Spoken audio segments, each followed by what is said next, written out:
कि हम जिंदा खुदा की इबादत करते हैं, वो पत्थर हटाने में सामर्थ्य है। जब उसकी कब्र का पत्थर अपने आप हट गया, जब लाजर की कब्र का पत्थर उसने हटवा दिया, तो हमारी जिंदा जिंदगी में से वो पत्थर जो हमें दुखी दे रहे हैं, हमें परेशान कर रहे हैं, उन पत्थरों को वही खुदा हटाएगा, क्योंकि वो जिंदा खुदा है। Praise the Lord, hallelujah. प्रभु का धन्यवाद करते हैं। आज हम बहुत बड़े दिन को सेलिब्रेट कर रहे हैं, रिजरेक्शन डे को, पुनरुत्थान को। प्रभु यीशु मसीह मुर्दों में से फिर से जी उठा है, हम उस दिन को सेलिब्रेट कर रहे हैं। उसकी कब्र खाली है, उसने क्रूस पर से बलिदान देकर उस कब्र का भी तमाशा बनाया, उस शैतान का भी तमाशा बनाया। और मेरा और आपका परमेश्वर जिंदा परमेश्वर है। हम जिंदा खुदा की इबादत करते हैं क्योंकि हमारा परमेश्वर जिंदा है। हालेलुया। और ऐसा बताते हैं कि जो क्रूस है वो परमेश्वर ने वहां पर पूरा कर कर उस कब्र पर अपने आप को जीवित दिखाकर ये बताया कि मसीहों के लिए वो कब्र, जो खाली कब्र है, वो मसीहों के लिए गौरव और एक महिमा का कारण है। हालेलुया। वो कब्र खाली है आज भी।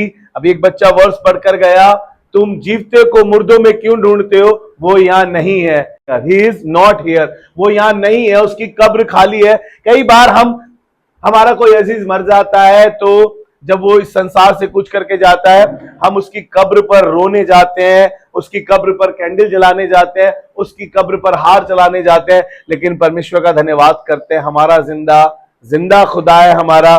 हम उसकी कब्र पर इसलिए नहीं जाते क्योंकि वहां पर वो कब्र पर नहीं है। हालेलुया। वो कब्र पर वहां नहीं है। एक दिन मरियम मगदलिनी जा रही थी, दौड़ती दौड़ती जा रही थी, है ना। वो सोच रही थी मैं जाकर देखूं, कुछ सुगंधित ध्रुव लेकर जा रही थी कि परमेश्वर के यहाँ दुर्गंध ना आए। तो वहां जा रही थी और उसको ऐसा लगा कि वो बड़ा पत्थर हमारे लिए कौन हटाएगा, है ना। बहुत भारी पत्थर था उस कब्र के आगे। मेरे और आपके पास भी सवाल है, हमारी जिंदगी में बहुत से बड़े बड़े पत्थर हैं, ये पत्थर कौन हटाएगा? क्योंकि हम जिंदा खुदा की इबादत करते हैं, वो पत्थर हटाने में सामर्थ्य है। जब उसकी कब्र का पत्थर अपने आप हट गया, जब लाजर की कब्र का पत्थर उसने हटवा दिया, तो हमारी जिंदा जिंदगी में से वो पत्थर जो हमें दुखी दे रहे हैं, हमें परेशान कर रहे हैं, उन पत्थरों को वही खुदा हटाएगा, क्योंकि वो जिंदा खुदा है। हालेलुया। उस खुदा की कब्र हमारे लिए महिमा और गौरव का कारण है। हम फक्र से, हम गर्व से कहते हैं कि हमारा खुदा जिंदा है। हम गीत गा रहे थे, क्योंकि जिंदा खुदा है हमारा, क्योंकि जिंदा खुदा है हमारा। हम किसी मृतक की, किसी मूर्त की, किसी चांद सूरज की नहीं, हम अपने जिंदा खुदा की परस्तिश करते हैं। हालेलुया। क्योंकि हमारा खुदा जिंदा खुदा है। मैं जल्दी से एक कहानी सुनाकर आज की शुरुआत करना मांगता हूं। कई बार हमें अच्छा लगता है कि हम कहानियों से सुनते हैं, तो हमारे लिए बहुत इजी हो जाता है। हालेलुया।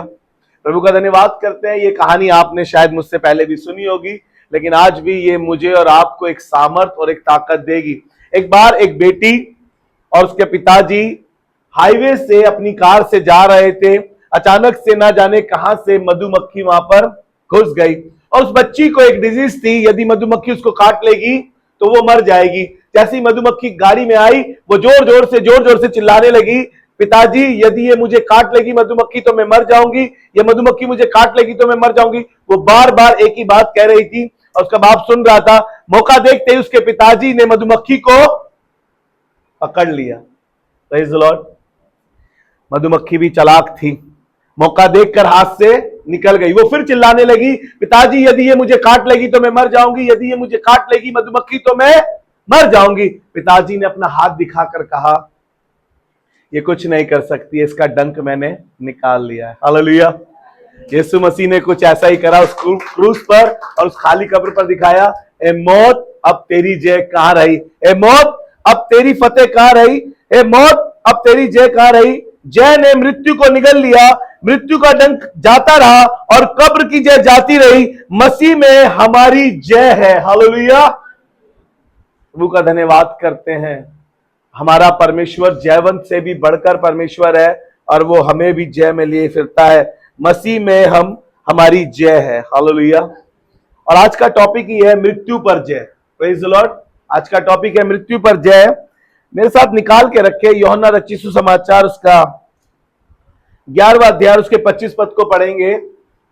और यहां पर परमेश्वर ने बताया कि पुनरुत्थान और जीवन में हूं। अभी एक वर्ष पढ़ के कोई गया, शायद राखी ने पढ़ी ये वर्ष, और लिखा है इसने पढ़ा कि जिसके पास परमेश्वर का पुत्र है उसके पास जीवन है, और जिसके पास परमेश्वर का पुत्र नहीं उसके पास जीवन भी नहीं। हालेलुया। और यहां पर दो बहनों का एक भाई मर गया है, लाजर इसका नाम है। ये यीशु मसीह का मित्र था। लाजर वही जिसको मरे हुए 4 दिन हो गए थे, उसी की बात कर रहा हूं, जिसकी कब्र से यीशु ने पत्थर हटाया था। और 4 दिन वहां पर यीशु, 4 दिन बाद गए। ये खबर यीशु को पहले ही मिल गई थी जब लाजर बीमार था।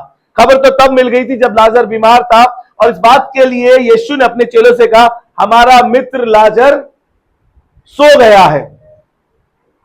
तो फिर उन्होंने कहा प्रभु यदि सो गया है तो स्वस्थ हो जाएगा। प्रभु ने स्पष्ट रूप से कह दिया कि वो मर गया है। Praise the Lord. लेकिन आप ऊपर की आयतें पढ़ेंगे तो बोला ये मृत्यु उसकी महिमा के लिए है। Praise the Lord. ये मृत्यु उसकी महिमा के लिए, और यीशु मसीह की मृत्यु भी एक महिमा के लिए थी और गौरव के लिए थी कि आसमान का खुदा जो मिशन के लिए उसको भेजा था, जो काम के लिए उसे भेजा था, उसे पूरा कर सके। और मार्था और मरियम रो रही थी, खूब रो रही थी, कह रही थी यदि मेरा भाई, यदि गुरु तू यहां होता तो मेरा भाई कदाचित ना मरता। और यीशु मसीह वहां पर एक खूबसूरत बात कह रहे हैं। उस बात को पढ़ाकर मैं आपको आगे कुछ बात समझाना चाहता हूं। यूहन्ना रचित सुसमाचार उसका 11 अध्याय उसके 25 पद में ऐसा लिखा है, यीशु ने उससे कहा, यीशु ने उससे कहा पुनरुत्थान और जीवन मैं हूं। हालेलुया। मार्था कह रही थी कि प्रभु कह रहा पुनरुत्थान और जीवन में। मार्था कहती प्रभु मैं जानती हूं। प्रभु उससे पहले कह रहे हैं कि तेरा भाई जी उठेगा। प्रभु मैं जानती हूं अंतिम दिन में जब तुरही फूकी जाएगी, क्योंकि उनको मालूम है कि जो प्रभु में पहले सोए हैं जब तुरही फूकी जाएगी तो वो मुर्दे जिलाए जाएंगे।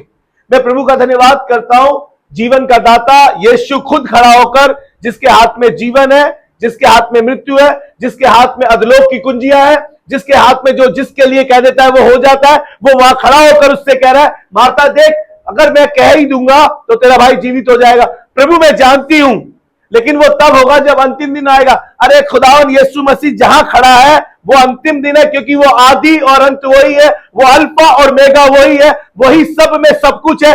वही किसी को जो कह देता है उसके जीवन में वैसा हो जाता है। और उसने लाजर को जिंदा भी कर दिया, लेकिन मार्था मानने को तैयार नहीं थी। मैं आपको कह रहा हूं कि हम किसी मूर्त की इबादत नहीं करते। हमारा परमेश्वर बहरा नहीं है, हमारा परमेश्वर मृतक नहीं है, हमारा परमेश्वर जिंदा है, और वो जिंदा दिली बातें करता है, और जब वो कह देता है उसके लिए वैसा हो जाता है। हालेलुया। और यीशु ने उससे कहा पुनरुत्थान और जीवन में हूं, और जो कोई मुझ पर विश्वास करता है यदि मर भी जाए तो भी जीवित रहेगा। हालेलुया। मैं आपको एक बात कहना मानता हूं, यहां पर जो लाजर को 4 दिन के मुर्दे को लाजर को जिंदा कर देता है, उसके लिए कब्र क्या है, उसकी कब्र से पहले ही जान पहचान है। उसने ना ही सिर्फ लाजर को जिंदा किया था, उसने यायर की बेटी को जो 12 साल की थी उसको जिंदा कर दिया, उसने उस विधवा के बेटे को जिंदा कर दिया। मैं आपको कहना मांगता हूं मौत उसका कुछ नहीं कर पाई, क्योंकि वो इस बात को कलवरी क्रूस पे भी कह रहा था मुझे अपने प्राण देने का और उसे फिर लेने का अधिकार है। मैं तो ये बात फिर कहना चाहता हूं और बार बार कहना चाहता हूं कि मौत उसके आगे घुटने टेक कर कह रही थी प्लीज हमारी इंसल्ट हो रही है, प्लीज हमारी बेइज्जती हो रही है, यीशु मसीह प्लीज इस समय तो अपने प्राण को तो छोड़ दे, क्योंकि हमें पता है कि तू कब्र से जिंदा होकर आ जाएगा। अरे मौत भी ये बात जानती थी, चाहे शैतान ने कितने ही हथकंडे लगाए हो, आपके लिए भी कितने ही फंदे लगाए हो, लेकिन मौत आपका कुछ नहीं कर सकती। बाइबल में लिखा है कि उसने बचाया था, वो बचाता है, और हमारी ऐसी आशा है वो बचाता भी रहेगा। हालेलुया। परमेश्वर ऐसा परमेश्वर है जिसने बचाया था, बचाया है और बचाता रहेगा। और इसी चैप्टर में लिखा है यदि कोई मर भी जाए अगर उस पर विश्वास करेगा वो कभी ना मरेगा, क्योंकि उसने हमारे लिए अनंत जीवन की बातें रखी है। हालेलुया। संसार के लोगों में यदि कोई इस संसार से कूच करता है तो उन्हें लगता है मर गया, लेकिन प्रभु में सोते हैं लोग, क्योंकि जब प्रभु अंतिम दिनों में आएगा तो लिखा है कि मुर्दे जी उठेंगे। हालेलुया। जो प्रभु में सोए हैं वो प्रभु में सोते हैं, आराम पाते हैं, मरते नहीं है, क्योंकि हमारा जिंदा खुदा है। हालेलुया। वो अपने लोगों के लिए जिंदा दिली बातें करता है।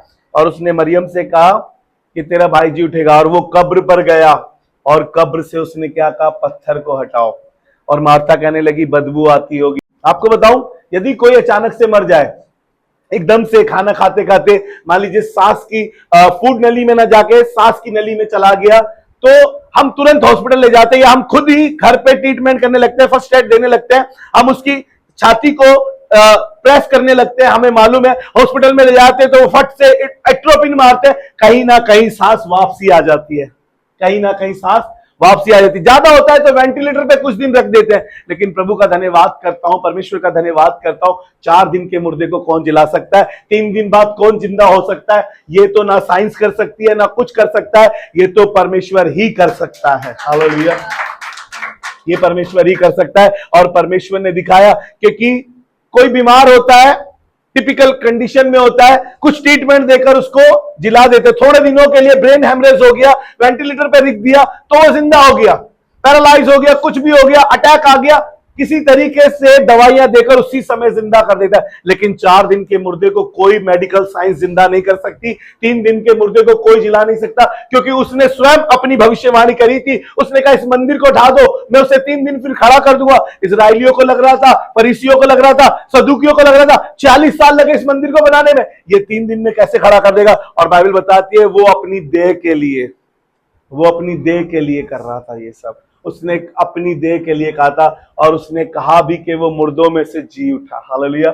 चेलों को मालूम चला, चेलों को पता चला, जब वो कब्र पर दौड़ा पतरस, उसने देखा कि कब्र खाली पड़ी है। जब वो कब्र पर तोड़ा तो उसने देखा सिर्फ यीशु का अंगोछा पड़ा है। जब वो मरियम गई तो मरियम से उसने कहा कि तुम जीवतों को मुर्दों में क्यों ढूंढती हो, वो जी उठा है अपने कहे अनुसार। हालेलुया। आप एक जिंदा खुदा की इबादत करते हैं। आपका खुदा, बाइबल बताती है कि वो बहरा नहीं है कि सुन ना सके। जैसे भजन संहिता में लिखा है, जो भूतों मूर्तों की इबादत करते हैं, हमने अभी गीत गाया था, कैसे है वो गीत, चांद सूरज की परस्तिश हम नहीं करते, मामूदों के आगे हम नहीं झुकते। हाँ, वहां पर ऐसा लिखा है भजन संहिता में, जो उस पर ईमान रखते हैं वो भी वैसे ही हो जाएंगे। ना वो चलती है, ना वो सूंघती है, ना वो देखती है, ना वो सुनती है, उस पर ईमान रखने वाला भी वैसा हो जाएगा। लेकिन हम एक जिंदा खुदा की इबादत करते हैं, इसलिए उसने कहा तुम जीवतों को मरे में क्यों ढूंढते हो। हालेलुया। परमेश्वर हमारा ऐसा परमेश्वर है जो जिंदा परमेश्वर है। यीशु के जिंदा होने के कुछ पक्के प्रमाण हम पढ़ते हैं, जल्दी से मेरे साथ निकाल लीजिए। मत्ती रचित सुसमाचार उसका 28 अध्याय, उसके 5वें और 6ठे पद को पढ़ेंगे। मैं फिर से कहना मांगता हूं, मसीहों के लिए उसकी खाली कब्र गौरव और महिमा का कारण है। और ऐसा लिखा है, 5वें पद से पढ़ दीजिए।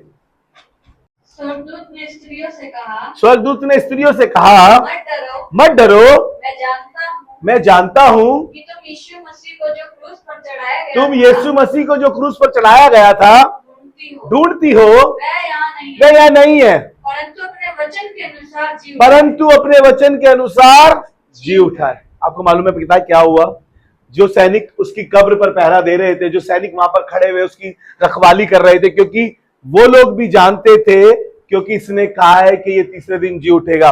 और वहां पे पहरेदार सो गए और उन्होंने बहाना लगा दिया कि ये कह देना कि हम सो रहे थे, उसके चेले आकर उसकी लोथ को उठा ले गए। Praise the Lord. क्योंकि ये बात उनको मालूम चल गई और उन्होंने ऐसा कह दिया कि कह देना कि उसके चेले आकर उसकी लोथ को ले गए। सब झूठ। वो जिंदा खुदा है, मौत उसे हरा नहीं सकी, कब्र उसको दफन नहीं कर सकी अपने अंदर, क्योंकि कब्र के पीछे, कब्र पत्थर जब लगा था तो वहां रोना था। हमारे लिए कौन पत्थर हटाएगा, ये कैसे होगा, इम्पॉसिबल है, भारी है। हमें भी कई बार जिंदगी बहुत भारी लगती है। हम जब कब्र के पीछे हैं तब हमें लगता है कि कब्र अच्छी होगी, काश हम मर जाए, काश हम मर जाए। स्वर्ग सब जाना चाहते हैं लेकिन मरना कोई नहीं चाहता। यीशु को सब देखना चाहते हैं लेकिन यीशु की तरह बनना कोई नहीं चाहता। हालेलुया। और आपको मालूम है, कब्र के पीछे रोना था, कब्र के बाहर से सब अंधेरा लग रहा था, लेकिन कब्र के अंदर उजियाला था, और कब्र के पास एक आनंद था, वहां खुशी थी और वहां एक जश्न था। हालेलुया। जब पत्थर हटाया गया तो वहां कुछ नहीं था, कब्र के पीछे भी और कब्र के अंदर भी। और यीशु आप ही वहां पर सबसे बातें कर रहा है, उमाउस की रात वो दो लोग जा रहे थे और कह रहे थे बहुत बुरा हुआ, बहुत बुरा हुआ, बहुत बुरा हुआ। यीशु उनके साथ साथ हो लिया और कहने लगा क्या हुआ, क्या हुआ। कहने लगे क्या तुम इस शहर में अकेले हो, तुम्हें कुछ मालूम नहीं है। यीशु ने उनकी आंखों को ऐसा बंद कर दिया कि वो देख ना सके। लेकिन परमेश्वर का धन्यवाद करता हूं, यीशु ने उनकी आंखें खोल दी और देखा उन्होंने यीशु उनसे बातें कर रहा है। और ना ही सिर्फ यहां तक, बाइबल बताती है कि वो चेलों को दिखाई दिया, सबसे पहले मरियम को दिखाई दिया। उसने कहा मेरे भाइयों को बोल मैं जाता हूं। जब थोमा वहां नहीं था, यीशु वहां गया था और थोमा ने कहा जब तक मैं उसके पंजर में अपना हाथ ना डालूंगा मैं विश्वास नहीं करूंगा। यीशु मसीह जब गया तो उसने फिर से कहा शालोम, तुम्हें शांति मिले। और थोमा से कहा अविश्वासी नहीं वरन विश्वासी हो, अपना हाथ अपनी उंगली लाके मेरे पंजर में डालकर दे। यीशु मसीह के चेले भी डर गए थे मेरे और आपकी तरह, कई बार वो भी छिप गए थे। यहां तक हो गया था वो फिर से मछली पकड़ने चले गए। पतरस मछली पकड़ने चला गया और यीशु फिर से उसकी नाव में चला गया। और बाइबल बताती है कि पतरस नंगा था और प्रभु ने उससे पूछा तो वो पानी में छलांग लगा दी उसने। डर गया पतरस। मैं कहना मांगता हूं कई बार मैं और आप भी डरते हैं, लेकिन हम भूल जाते हैं कि हम जिंदा खुदा की इबादत करते हैं। हमारे खुदा ने कहा कई बार मैं और आप भी पतरस की तरह फिर से अपने रास्ते पे निकल जाते हैं, लेकिन खुदा में याद दिलाता है मैं जिंदा खुदा हूं। हालेलुया, प्रभु का धन्यवाद करते हैं। और छठे पद में लिखा है परंतु अपने वचन के अनुसार वह जी उठा है, ये स्थान देखो जहां प्रभु पड़ा था। हालेलुया, वो स्थान खाली था। लूका रचित सुसमाचार उसका 24 अध्याय उसका 5वां पद पढ़ लेंगे। और उन्होंने उससे कहा जब वे डर गई और धरती की ओर मुंह झुकाए, हाँ, तो उन्होंने उससे कहा तुम जीवते को मरे हुए में क्यों ढूंढती हो? तुम जीवते को मरे हुए में क्यों ढूंढती हो? हालेलुया। तब यहां पर ये बातें करने लगी। यदि इससे पहले कह रही थी यदि तूने चुरा लिया है तो हमें दे दे हमारे प्रभु को। ये भी यही सोचने लगे थे, जो सैनिकों ने हवा फैला दी थी, ये भी यही सोचने लगे थे। मैं आपको बताऊं वो अपने वायदे का पक्का है। लोगों ने उससे, जब वो यीशु मसीह जिंदा था, लोगों ने कहा तू हमें कौन सा चिन्ह दिखाता है? उसने कहा योना को छोड़ तुम्हें कोई चिन्ह नहीं मिलेगा। जिस प्रकार योना 3 दिन मछली के पेट में रहा, उसी तरीके से परमेश्वर का पुत्र भी उस कब्र में रहेगा और तीसरे दिन जी उठेगा। हालेलुया। बाइबल में ऐसा लिखा है, रोमियो की पत्री उसका 10वां अध्याय उसका 9वां पद है शायद, कि यीशु के लिए क्या करना पड़ता है? हमें मुंह से अंगीकार करना पड़ता है कि वो मुर्दों में से जी उठा है। Praise the Lord. निकाल लीजिए, जल्दी से पढ़ दीजिए। रोमियो की पत्री उसका 10वां अध्याय और उसका 9वां पद पढ़ा। यहाँ पे ऐसे लिखा है यदि तू अपने मुंह से यीशु को प्रभु जानकर प्रभु जानकर अंगीकार करे और अपने मन से विश्वास करे कि परमेश्वर ने उसे मरे हुए में से जिलाया है, तो तू निश्चय उद्धार पाएगा। हालेलुया। आपका उद्धार इस बात में है कि आप इस बात पर ईमान करें, इस बात पर विश्वास करें कि परमेश्वर ने यीशु को मरे हुए में से जिलाया है। कई बार हम इस बात पर विश्वास नहीं करते। हम भी लोगों की तरह सोचते हैं कि क्रूस पर वो मर गया। कई बार हम भी दूसरों की तरह कहते हैं वो क्रूस पे अपने आप को तो बचा नहीं पाए। उस समय के सैनिक भी यही कह रहे थे, तुम्हारा परमेश्वर, यदि तू यहूदियों का राजा है तो उतर आ, अपने आप को बचा। वो डाकू भी करता, हमें भी बचा। कई बार आपको आपके परिवार में, आपके मोहल्ले में, आपके शहर में ऐसे लोग मिलेंगे, तुम्हारा परमेश्वर अपने आप को तो बचा नहीं पाया, तुम्हें क्या बचाएगा? तुम्हारा विश्वास उस समय छोटा ना हो जाए, कमजोर ना पड़ जाए। तुमको हमारे परमेश्वर ने, हमारे प्रभु यीशु मसीह को मृतकों में से जिलाया है। हम इस बात पर ईमान करते हैं कि हमारा जिंदा खुदा है। हालेलुया। तब वो आपकी जिंदगी में वो जिंदा दिली काम करेगा, जो लोग देखेंगे और आप देखोगे, आपका खानदान देखेगा, आपका शहर देखेगा, आपका परिवार देखेगा और वो जान जाएगा कि इनका खुदा जिंदा खुदा है। हालेलुया। जब दवाइयां काम नहीं कर पाएंगी, जब डॉक्टर काम नहीं कर पाएंगे, जब रिपोर्टें सब नेगेटिव होएगी, जब परिस्थितियां नेगेटिव होएगी, जब सिस्टम सब खराब होगा, तब भी खुदावन आपको जिंदगी देगा और आपको खड़ा कर कर दिखाएगा। और आप भी इस बात को कहेंगे मैं ना मरूंगा वरन जीवित रहूंगा और परमेश्वर के कामों का वर्णन करता रहूंगा। हालेलुया। परमेश्वर आपके जीवन में भी वो काम करना चाहता है। उसने कहा है कि तुम भी मुझसे बड़े बड़े काम करोगे, तुम नाशवान वस्तुओं को छू लोगे या पी लोगे, तुम्हें हानि नहीं होगी, तुम मुर्दों के लिए दुआ करोगे तो वो जिंदे हो जाएंगे। हमारा विश्वास छोटा है इसलिए नहीं कर पाते हैं। हम बीमारों के पास जाते हैं, हमें लगता है कि हमारी दुआ से होगा कि नहीं होगा। आसमान का खुदा आपकी दुआ से ही काम करा देगा। आपको बहुत बड़ी जगह जाने की नहीं जरूरत पड़ेगी, आपको पासबान बुलाने की जरूरत नहीं पड़ेगी। आपके विश्वास के द्वारा रोगी चंगा हो जाएगा, क्योंकि बाइबल बताती है धर्मी जन की प्रार्थना से रोगी चंगा हो जाएगा। आपका परमेश्वर के साथ सही संबंध आपको धर्मी बनाता है। आपका विश्वास परमेश्वर के साथ आपका सही संबंध करता है, और आप इस बात को कर सकते हैं कि परमेश्वर आपके लिए जिंदा दिली बातें करे। हालेलुया।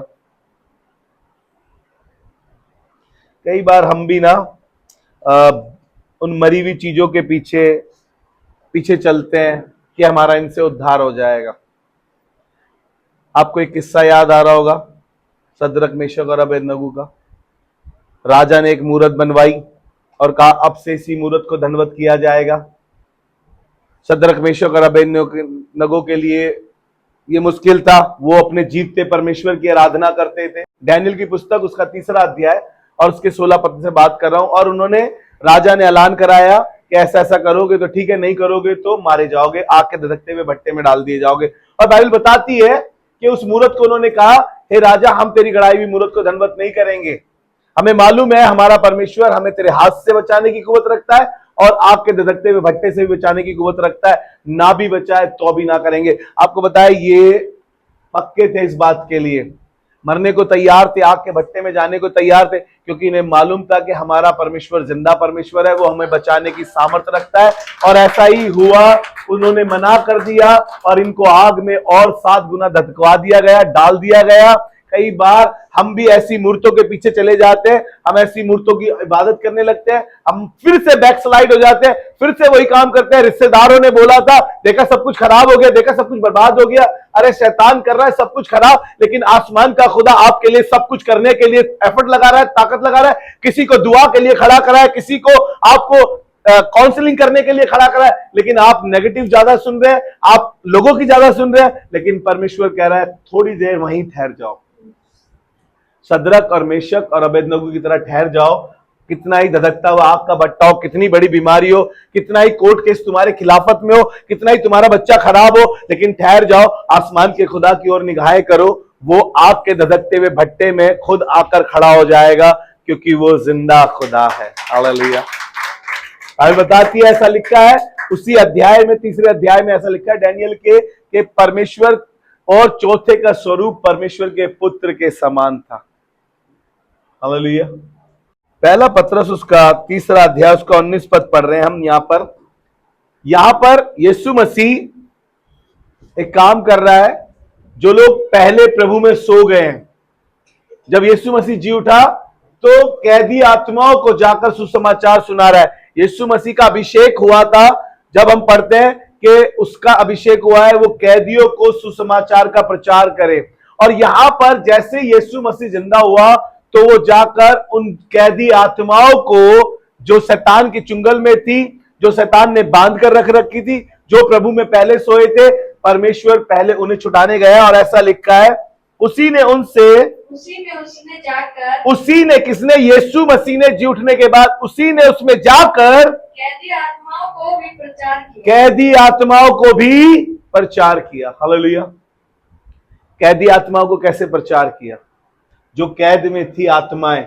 कई बार हम बात करते हैं ना, अभी हमने एक 7वां कलमा सुना गुड फ्राइडे पे, हे पिता मैं अपनी आत्मा तेरे हाथों में सौंपता हूं। यानी कि आत्मा कहीं और चली जाती है, शैतान भरमा कर हमारी आत्माओं को भी उठाकर ले जाता है, ताकि किसी तरीके से परमेश्वर के पास ना जाए। क्यों तिफिन्युस ने पथराव खाने के बाद कहा, हे पिता मैं अपनी आत्मा तेरे हाथों में सौंपता हूं। कई बार आत्मा, दुष्ट आत्माएं पकड़ लेती हैं नरक में ले जाने के लिए, लेकिन प्रभु का धन्यवाद करता हूं, वहां पर भी परमेश्वर अपने लोगों के लिए वहां नरक तक में चला गया कि उन कैदी आत्माओं को छुड़ा लाए और परमेश्वर के राज्य में लिया है, उस सिंहासन के पास लिया है, उस स्वर्ग में लिया है, ताकि वहां पर वो परमेश्वर की इबादत खुलकर कर सके। हालेलुया। और प्रकाशित वाक्य उसका 1 अध्याय उसके 18 पद में लिखा है, मैं मर गया था और अब जी उठा हूं, मैं मर गया था अब देख मैं युगान युग जीवित हूं, और मृत्यु और अधलोक की कुंजियां मेरे ही पास है। Praise the Lord. क्या कह रहा है परमेश्वर का कलाम? अधलोक की कुंजियां, मेरी तरफ देखिए, अधलोक की कुंजियां, वो सारी चाबियां जो अधलोक में लगी थी, वो सारी कुंजियां अब किसके पास है? यीशु के पास है। आइए प्रभु के लिए जोरदार ताली हो जाए। हालेलुया। वो सारी कुंजियां यीशु के पास है। ए मौत तेरी जय कहां रही? ए मृत्यु तेरा डंक कहां रहा? जय ने मृत्यु को निगल लिया है। और परमेश्वर ने ना ही सिर्फ मौत का खुल्लम खुल्ला तमाशा बनाया, शैतान के हाथ से सारे अधिकार छीन लिए। अब जो आखिरी हथियार शैतान का था, मृत्यु, जो वो लोगों में फैला रहा था, क्योंकि बाइबल बताती है आदम के द्वारा मृत्यु आई और यीशु के द्वारा जीवन आया। ना ही सिर्फ जीवन, बहुत आयत का जीवन आया, क्योंकि जिंदा खुदा है हमारा। हालेलुया। उसने मृत्यु पे पाई है जीत कि यीशु मेरा जिंदा खुदा। उसने मृत्यु पर भी जीत पाई है। अब तक कोई भी मृत्यु पर जय नहीं पा रहा था, मृत्यु सबको हरा रही थी। शैतान ने मृत्यु को ऐसे फैलाया था, क्योंकि हमने देखा है कि हर घर में मातम, हर घर में, और यीशु आया, जिस घर पर चौखट पर मेमने का लहू रहा था, मौत का फरिश्ता वो छू नहीं पाया उन घरों को। हालेलुया। क्योंकि वो मेमना यीशु मसीह हमारे लिए आज भी वही कार्य कर रहा है। जल्दी से खत्म करने पर इस बात को, क्योंकि यीशु जिंदा खुदा है। आप किसी मृतक परमेश्वर की आराधना नहीं कर रहे, यहां आप खड़े होकर गवाही देते हैं आपके जीवन में उसने जिंदा जिंदा काम किए। जो काम खराब हो रहे थे, जो काम बन नहीं पा रहे थे, जो काम हो नहीं पा रहे थे, आपने उस जिंदा खुदा से दुआ करी और उसने तुरंत सुनकर आपको जवाब दिया। क्योंकि बाइबल में ऐसा लिखा है कि उसने कभी हमारी दुआओं को अनसुना नहीं किया। हालेलुया। यहां तक कि जब लोगों की जिंदगी खत्म हो रही थी, आपको याद होगा उसने उसकी जिंदगी में 15 साल बढ़ा दिए। मेरा और आपका परमेश्वर, क्योंकि अधलोक की कुंजियां उसके पास है, स्वर्ग का द्वार वो है, और स्वर्ग का स्वामी वो है, स्वर्ग का राजा वो है, और सब कुछ उसके पास। आइए खुदावन से दुआ मांगे। खुदावन, हम धन्यवाद के साथ आपके हुजूर आए हैं प्रभु, आज के अच्छे दिन के लिए, और ये दुआ करते हैं परमेश्वर प्रभु, हमारे गीत गाना, हमारी आराधना करना, हमारा कलाम पढ़ना आसमान में तुझे ग्रहण योग्य हो प्रभु। इस कलीसिया पर दया कर, अनुग्रह कर। जितने लोग यहाँ बैठे हैं प्रभु, सबके घरों में खुदावन यीशु मसीह तू दिखाई दे सके, और सबकी जिंदगी में तू दिखाई दे सके, क्योंकि तू जिंदा है और जिंदा दिली के काम करता है प्रभु। हम सारी बातों में तेरा धन्यवाद करते हैं और अपनी जिंदगियों को और इन तमाम जिंदगियों को तेरे हाथों में सौंपते हैं। दुआ को यीशु मसीह के नाम से मांगते हैं, आमीन।